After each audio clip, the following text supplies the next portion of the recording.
नमस्कार दोस्तों, स्वागत है आपका हमारे यूट्यूब चैनल फ्री एजुकेशन में। दोस्तों, इस साल के करंट अफेयर्स के जो मोस्ट इम्पोर्टेंट 500 क्वेश्चन की हमारी सीरीज चल रही है, इस क्वेश्चन सीरीज का आज हम 9वां पार्ट लेकर आए हैं। इससे पहले हम 8 पार्ट अपलोड कर चुके हैं, तो यदि आपने हमारे पुराने वीडियो नहीं देखे तो आप हमारे पुराने वीडियो भी देख सकते हैं। और दोस्तों, आज के इस वीडियो लेक्चर में हमने जितने भी क्वेश्चन सेलेक्ट किए हैं ना, सारे के सारे क्वेश्चन इंपॉर्टेंट हैं, अच्छे लेवल के क्वेश्चन हैं, और इन सभी क्वेश्चन को हम बिल्कुल डिटेल में विथ एक्स्ट्रा फैक्ट के साथ में हल करेंगे। तो चलिए दोस्तों, फटाफट से शुरू कर लेते हैं। नंबर फर्स्ट क्वेश्चन है, एबेल पुरस्कार 2020 किसे दिया गया? तो देखो दोस्तों, जितने भी क्वेश्चन इस वीडियो लेक्चर में लाया हूँ, यदि आपको पहले से किसी क्वेश्चन का आंसर पता है तो वीडियो को पॉज करके अपना आंसर लगाएं। इसके बाद मैं आंसर बताऊंगा और क्वेश्चन के रिलेशन में जितने भी एक्स्ट्रा फैक्ट बन सकते हैं उन सभी फैक्टों को समझाऊंगा। तो देखो दोस्तों, जो एबेल पुरस्कार है ना, ये गणित के क्षेत्र के सर्वोच्च पुरस्कारों में से एक है, ठीक है। और इसलिए इस पुरस्कार को गणित का नोबेल पुरस्कार भी कहा जाता है, ठीक है। इसको गणित का नोबेल पुरस्कार भी कहा जाता है। और इस साल ये पुरस्कार किसको दिया गया है? तो इस साल ये पुरस्कार जो है 2 लोगों को दिया गया है। कौन कौन? एक तो हैं हेलेल फ्रस्टेनबर्ग और दूसरे हैं ग्रेगरी मार्गुलिस। तो इस क्वेश्चन का सी ऑप्शन सही हो जाएगा, उपर्युक्त दोनों को, ठीक है। और देखिए दोस्तों, यहाँ पर श्रीनिवास एस आर वर्धन लिखा है। तो जो श्रीनिवास एस आर वर्धन हैं, ये एकमात्र ऐसे भारतीय गणितज्ञ हैं जिन्हें 2007 में ये पुरस्कार दिया गया था, ठीक है। एकमात्र ऐसे भारतीय व्यक्ति हैं, उनका नाम है श्रीनिवास एस आर वर्धन। इनको जो है 2007 में एबेल पुरस्कार से सम्मानित किया गया था। और इस साल का एबेल पुरस्कार जो है 2 लोगों को दिया गया है। एक तो हैं हेलेल फ्रस्टेनबर्ग और दूसरे हैं ग्रेगरी मार्गुलिस। तो इसको आप याद रखेंगे। चलिए दोस्तों, बढ़ते हैं अगले क्वेश्चन की ओर। अगला क्वेश्चन है हमारा, हाल ही में किस राज्य की विधानसभा में ई विधान प्रक्रिया लागू हुई है? तो दोस्तों, ई विधान की प्रक्रिया जो है ये लागू हुई है अरुणाचल प्रदेश में। तो इस क्वेश्चन का सी ऑप्शन सही हो जाएगा। इस प्रक्रिया के तहत अरुणाचल प्रदेश की विधानसभा अब पेपरलेस हो जाएगी, यानी कि सारा काम जो है कंप्यूटर, लैपटॉप और मोबाइल के माध्यम से किया जाएगा। नेक्स्ट क्वेश्चन है, इंडिया का पहला टायर पार्क किस शहर में स्थापित किया गया? तो देखो दोस्तों, इंडिया का पहला टायर पार्क जो है ये स्थापित किया गया है कोलकाता में। तो इस क्वेश्चन का ए ऑप्शन सही हो जाएगा। देखिए दोस्तों, ये जो पार्क है इसको बेकार हो चुके टायरों और उसके खराब हिस्सों से बनाया गया है, ठीक है। और ये जो पार्क है इसको किसके द्वारा डेवलप किया गया? तो पश्चिम बंगाल के परिवहन विभाग के द्वारा ये पार्क डेवलप किया गया है। और इस पार्क का नाम क्या रखा गया है? तो इस पार्क का नाम रखा गया है दी एस्प्लेनेड बस डिपो, ठीक है। तो इसको किसके द्वारा डेवलप किया गया? पश्चिम बंगाल के परिवहन विभाग के द्वारा। इसका नाम क्या रखा गया है? तो दी एस्प्लेनेड बस डिपो इसका नाम रखा गया है। और ये कहाँ पर डेवलप किया गया है? तो कोलकाता में डेवलप किया गया है। ये है इंडिया का पहला टायर पार्क। तो इसको आप याद रखेंगे, मोस्ट इम्पोर्टेंट क्वेश्चन है। नेक्स्ट क्वेश्चन देख लेते हैं। नंबर 4 क्वेश्चन है, हाल ही में मलेशिया के प्रधानमंत्री के रूप में किसने शपथ ग्रहण की है? तो दोस्तों, अभी मलेशिया के प्रधानमंत्री बने हैं मुहीउद्दीन यासीन। तो इस क्वेश्चन का डी ऑप्शन सही हो जाएगा। और ये कौन है? तो ये मलेशिया के पूर्व गृह मंत्री थे, ठीक है। और अब ये जो है मलेशिया के प्रधानमंत्री बन चुके हैं। बात हुई है यहाँ पर मलेशिया की। तो मलेशिया की राजधानी क्या है? तो कुआलालंपुर जो है मलेशिया की राजधानी है। यहाँ की करेंसी क्या है? तो मलेशियाई रिंगिट जो है यहाँ की करेंसी है। नेक्स्ट क्वेश्चन देख लेते हैं। नंबर 5 क्वेश्चन है, हाल ही में रायथू वेदिका योजना किस राज्य सरकार ने शुरू की है? दोस्तों, रायथू वेदिका योजना जो है ये शुरू की है तेलंगाना ने। तो इस क्वेश्चन का ए ऑप्शन सही हो जाएगा। इस योजना का उद्देश्य क्या है? तो किसानों के सामने आने वाली समस्याओं को दूर करना एवं किसानों को उच्च रिटर्न प्रदान करना जो है इस योजना का प्रमुख उद्देश्य है। और देखो दोस्तों, यहाँ पर बात हुई है तेलंगाना की। तो तेलंगाना की जो राजधानी है ये क्या है? हैदराबाद। यहाँ के सीएम कौन है? तो के चंद्रशेखर राव। और यहाँ के गवर्नर कौन है? तो तमिली साई सुंदर राजन, ठीक है। इनको शॉर्ट में जो है टी सुंदर राजन कहा जाता है। ये यहाँ के राज्यपाल यानी कि गवर्नर हैं। नेक्स्ट क्वेश्चन देख लेते हैं। नंबर 6 क्वेश्चन है, हाल ही में किस राज्य सरकार ने प्रवासी पक्षियों की जनगणना शुरू की है? तो दोस्तों, हाल ही में प्रवासी पक्षियों की जनगणना शुरू की है तमिलनाडु ने। तो इस क्वेश्चन का ए ऑप्शन सही हो जाएगा। नेक्स्ट क्वेश्चन है, हाल ही में सऊदी अरब का ग्रीन कार्ड लेने वाले पहले भारतीय कौन बने हैं? तो देखो दोस्तों, मैं आपको बता दूं कि सऊदी अरब में प्रीमियम रेसिडेंस यदि आपको लेना है, यदि आपको सऊदी अरब में प्रीमियम रेसिडेंसी लेना है तो वहाँ का ग्रीन कार्ड लेना ज़रूरी होता है, ठीक है। और सऊदी अरब का ग्रीन कार्ड लेने वाले पहले भारतीय बन गए हैं M.A. यूसुफ अली। तो इस क्वेश्चन का सी ऑप्शन सही हो जाएगा। चूँकि ये पहले भारतीय बने हैं इसलिए क्वेश्चन और भी ज़्यादा इम्पोर्टेंट हो जाता है। नेक्स्ट क्वेश्चन देख लेते हैं।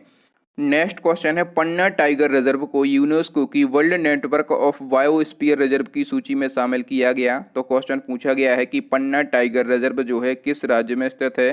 तो देखो दोस्तों, मैं आपको बता दूं कि जो पन्ना टाइगर रिजर्व है यहाँ पर पिछले 10 सालों की अवधि में बाघों की संख्या बढ़कर 0 से 54 हो गई है, ठीक है। यहाँ पर पिछले 10 सालों में बाघों की संख्या बढ़कर 0 से 54 हो गई है, इसीलिए यूनेस्को ने इसे बायोस्फीयर रिजर्व का दर्जा दिया है, ठीक है। और ये पन्ना टाइगर रिजर्व जो है मध्य प्रदेश के पन्ना जिले में स्थित है। कहाँ पर? मध्य प्रदेश के पन्ना जिले में स्थित है। ए ऑप्शन सही हो जाएगा। नेक्स्ट क्वेश्चन देख लेते हैं। नेक्स्ट क्वेश्चन है, हाल ही में किस देश में दुनिया के सबसे छोटे डायनासोर के अवशेष खोजे गए हैं। तो दोस्तों, दुनिया के सबसे छोटे डायनासोर के अवशेष खोजे गए हैं किस देश में? म्यांमार में। सी ऑप्शन सही हो जाएगा। नेक्स्ट क्वेश्चन है, हाल ही में प्रियंका राधाकृष्णन किस देश में भारतीय मूल की पहली मंत्री बनी है। तो देखो दोस्तों, जो प्रियंका राधाकृष्णन है ये पहली भारतीय मूल की नागरिक हैं जो कि न्यूजीलैंड में मंत्री बनी है। कहाँ पर? न्यूजीलैंड में मंत्री बनी है। तो इस क्वेश्चन का डी ऑप्शन सही हो जाएगा। और इनका संबंध भारत के किस राज्य से है? तो इनका संबंध जो है भारत के केरल राज्य से है, ठीक है। भारत के केरल राज्य से इनका संबंध है। नेक्स्ट क्वेश्चन देख लेते हैं। नंबर 11 क्वेश्चन है, ये क्वेश्चन भी इम्पोर्टेंट है। कह रहा है कि क्यूबा के 43 साल बाद कौन पहले प्रधानमंत्री बने हैं। तो देखो दोस्तों, इस क्वेश्चन की गणित थोड़ी सी आपको समझ में नहीं आ रही होगी। कह रहा है कि 43 साल बाद और पहले प्रधानमंत्री। तो देखिए दोस्तों, मैं आपको बता दूं, सबसे पहले तो आंसर बता दूं कौन बने हैं। मैनुअल मरेरा बने हैं। तो बी ऑप्शन सही हो जाएगा। अब देखिए मैं आपको बताता हूं। देखिए दोस्तों, जो क्यूबा देश है, ठीक है, क्यूबा देश में 1976 तक ही प्रधानमंत्री के पद का प्रावधान था, ठीक है। इसके बाद प्रधानमंत्री का पद जो है क्यूबा देश में खत्म कर दिया गया और इसके बाद देश का महत्वपूर्ण पद कौन सा बचा था। तो देश का महत्वपूर्ण पद बचा था राष्ट्रपति, ठीक है। राष्ट्रपति ही देश का प्रधान होता था, ठीक है। लेकिन फिर क्या हुआ? 43 साल बाद, कितने साल बाद? 43 साल बाद जो है दिसंबर 2019 में क्यूबा में फिर से प्रधानमंत्री पद जो है ये लागू किया गया, बनाया गया। और उसके बाद जो है मैनुअल मरेरे अभी हाल ही में यहाँ के प्रधानमंत्री बने हैं। तो ये क्वेश्चन मैंने इसलिए बोला था कि ये क्वेश्चन जो है मोस्ट इम्पोर्टेंट है। आपको कौन प्रधानमंत्री बने हैं केवल ये याद रखना है, कौन बने हैं? मैनुअल मरेरा बने हैं। नेक्स्ट क्वेश्चन है, सार्वजनिक मामलों के सूचकांक 2020 में किस राज्य को बड़े राज्यों की श्रेणी में सर्वश्रेष्ठ शासित राज्य घोषित किया गया है। तो दोस्तों, सार्वजनिक मामलों के सूचकांक 2020 में बड़े राज्यों की श्रेणी में सर्वश्रेष्ठ शासित राज्य घोषित किया गया है केरला को। तो इस क्वेश्चन का ए ऑप्शन सही हो जाएगा। देखो दोस्तों, मैं आपको बता दूं कि जो सार्वजनिक मामलों के सूचकांक 2020 हैं इसको जो है पब्लिक अफेयर्स सेंटर संगठन द्वारा जारी किया जाता है, ठीक है। इस सूचकांक को पब्लिक अफेयर्स सेंटर संगठन के द्वारा जारी किया जाता है और इसमें जो है सार्वजनिक मामलों के सूचकांक 2020 में केरला को बड़े राज्यों की श्रेणी में सर्वश्रेष्ठ शासित राज्य घोषित किया गया है एवं गोवा को छोटे राज्यों की श्रेणी में सर्वश्रेष्ठ शासित राज्य घोषित किया गया है, ठीक है। तो केरला को बड़े राज्यों की श्रेणी में और गोवा को छोटे राज्यों की श्रेणी में सर्वश्रेष्ठ शासित राज्य घोषित किया गया है, याद रखेंगे। अगला क्वेश्चन देख लेते हैं दोस्तों। अगला क्वेश्चन है, हाल ही में उत्तराखंड राज्य की नई ग्रीष्मकालीन राजधानी किसे बनाया गया है। तो दोस्तों, उत्तराखंड की नई ग्रीष्मकालीन राजधानी बनाया गया है गैरसैंण को।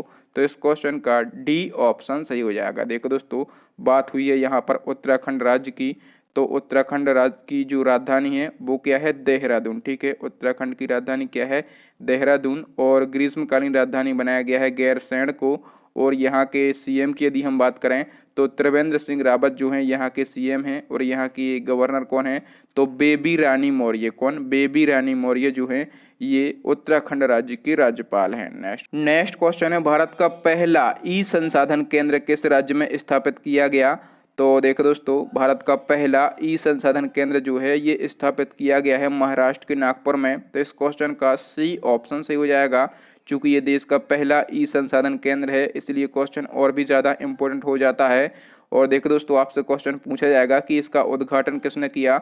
तो हमारे भारत के मुख्य न्यायाधीश, उनका नाम है शरद अरविंद बोबड़े, ठीक है। इनको शॉर्ट में S.A. बोबड़े भी कहा जाता है, तो इन्होंने जो है इसका उद्घाटन किया है। नेक्स्ट क्वेश्चन है, power grid corporation of India के नए निदेशक कौन बने हैं? तो दोस्तों power grid corporation of India के नए निदेशक बने हैं अभय चौधरी। तो इस क्वेश्चन का बी ऑप्शन सही हो जाएगा। और देखो दोस्तों, यहाँ पर बात हुई है power grid corporation of India की, तो इसकी स्थापना कब की गई थी? तो 1989 में इसकी स्थापना की गई थी। इसका हेडक्वार्टर जो है ये गुड़गांव में स्थित है। कहाँ पर? गुड़गांव में इसका हेडक्वार्टर स्थित है। नेक्स्ट क्वेश्चन है, मास्क पर कानून बनाने वाला देश का पहला राज्य कौन बन गया है? मोस्ट इंपॉर्टेंट क्वेश्चन है। तो दोस्तों मास्क पर कानून बनाने वाला देश का पहला राज्य बन गया है राजस्थान। तो इस क्वेश्चन का बी ऑप्शन सही हो जाएगा। देखो दोस्तों, राजस्थान में कोरोना के बढ़ते मामलों को देखते हुए राजस्थान सरकार ने राजस्थान महामारी संशोधन विधेयक 2020 के द्वारा मास्क पर कानून बनाया है। ठीक है, और राजस्थान में अब सार्वजनिक स्थानों, समारोहों और कार्यालयों में मास्क पहनना कानूनी रूप से अनिवार्य हो गया है। ठीक है, अभी तक तो केवल हम सजेशन मिलता था हमें कि मास्क पहनना ज़रूरी है, लेकिन अब यहाँ पर मास्क पहनना जो है कानूनी रूप से अनिवार्य कर दिया गया है। नेक्स्ट क्वेश्चन देख लेते हैं। नंबर 17 क्वेश्चन है, अयोध्या बस स्टॉप का नया नाम क्या हो गया है? तो दोस्तों जो अयोध्या बस स्टॉप है इसका नया नाम हो गया है अयोध्या धाम। तो इस क्वेश्चन का सी ऑप्शन सही हो जाएगा। नेक्स्ट क्वेश्चन देख लेते हैं। नंबर 18 क्वेश्चन है, विश्व के सबसे बड़े स्टेडियम मोटेरा स्टेडियम का नाम किसके नाम पर रखा गया है? तो दोस्तों जो मोटेरा स्टेडियम है ये विश्व का सबसे बड़ा स्टेडियम है और इसका नाम जो है रखा गया है सरदार वल्लभ भाई पटेल के नाम पर। तो इस क्वेश्चन का ए ऑप्शन सही हो जाएगा। ठीक है, और ये स्टेडियम कहाँ पर स्थित है? तो ये जो स्टेडियम है ये गुजरात के अहमदाबाद में स्थित है। कहाँ पर? गुजरात के अहमदाबाद में ये स्टेडियम स्थित है। नेक्स्ट क्वेश्चन देख लेते हैं।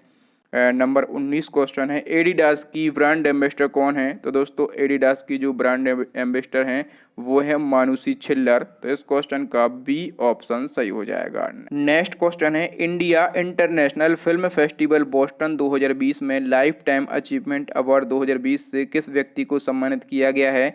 तो देखो दोस्तों, India international film festival Boston 2020 में लाइफ टाइम अचीवमेंट अवार्ड 2020 से सम्मानित किया गया है ओमपुरी को। तो इस क्वेश्चन का बी ऑप्शन सही हो जाएगा। देखो दोस्तों, जो ओमपुरी हैं ये प्रसिद्ध भारतीय अभिनेता हैं और इनका निधन कब हो गया था? तो 2017 में इनका निधन हो गया था और इनको India international film festival Boston, इसको शॉर्ट में IIFB कहा जाता है। तो IIFB 2020 में लाइफ टाइम अचीवमेंट अवार्ड 2020 से सम्मानित किया गया है। यदि हम बात करें कि इसका आयोजन कहाँ पर किया गया था, तो अमेरिका के बोस्टन में इसका वर्चुअली आयोजन किया गया था। ठीक है, इन अमेरिका के बोस्टन शहर में इसका वर्चुअली आयोजन किया गया था। नेक्स्ट क्वेश्चन देख लेते हैं। नेक्स्ट क्वेश्चन है, 2020 में कितने व्यक्तियों को पद्म विभूषण से सम्मानित किया गया है? तो देखो दोस्तों, सबसे पहले मैं इसका आंसर बता दूं, फिर इसके बारे में बनने वाले सभी एक्स्ट्रा फैक्ट पर डिस्कशन करेंगे। तो 2020 में जो है 7 व्यक्तियों को पद्म विभूषण से सम्मानित किया गया है। तो इस क्वेश्चन का ए ऑप्शन सही हो जाएगा। देखो दोस्तों, हमारे देश का सर्वोच्च नागरिक सम्मान कौन सा होता है? तो हमारे देश का सर्वोच्च नागरिक सम्मान होता है भारत रत्न। ठीक है, और इस साल भारत रत्न अभी किसी को नहीं दिया गया। और हमारे देश का दूसरा सबसे बड़ा नागरिक सम्मान कौन सा होता है? तो पद्म विभूषण होता है। ठीक है, और पद्म विभूषण मैं आपको बता चुका हूँ कितने लोगों को दिया गया है, तो 7 लोगों को दिया गया है। ठीक है, हमारे देश का तीसरा सबसे बड़ा नागरिक सम्मान कौन सा होता है? तो हमारा जो होता है पद्म विभूषण। ठीक है, कौन सा होता है? हमारे देश का तीसरा सबसे बड़ा नागरिक सम्मान होता है पद्म भूषण। और इस साल पद्म भूषण जो है ये 16 लोगों को दिया गया है। कितने लोगों को? 16 लोगों को दिया गया है। और हमारे देश का चौथा सबसे बड़ा नागरिक सम्मान होता है पद्म श्री। कौन सा? पद्म श्री होता है। और इस साल पद्म श्री जो है ये कितने लोगों को दिया गया है? तो 118 लोगों को दिया गया है। ठीक है, ये सारी बातें आपको याद रखना है। नेक्स्ट क्वेश्चन देख लेते हैं दोस्तों। नंबर 22 क्वेश्चन है, नाडा का नया ब्रांड एम्बेसडर किससे बनाया गया है? तो दोस्तों जो नाडा है इसका नया ब्रांड एम्बेसडर बनाया गया है सुनील शेट्टी को। किसको? सुनील शेट्टी को बनाया गया है।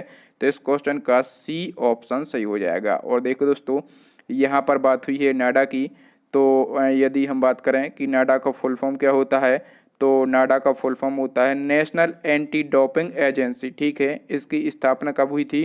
तो 24 नवंबर 2005 को इसकी स्थापना हुई थी। उसका हेडक्वार्टर जो है ये न्यू दिल्ली में स्थित है। और इसका आदर्श वाक्य यानी कि मोटो क्या है? तो खेल मेला जो है ये नाडा का आदर्श वाक्य है। नेक्स्ट क्वेश्चन है, हाल ही में किस राज्य सरकार ने स्कूली बच्चों के लिए छात्र स्वास्थ्य कार्ड योजना शुरू की है?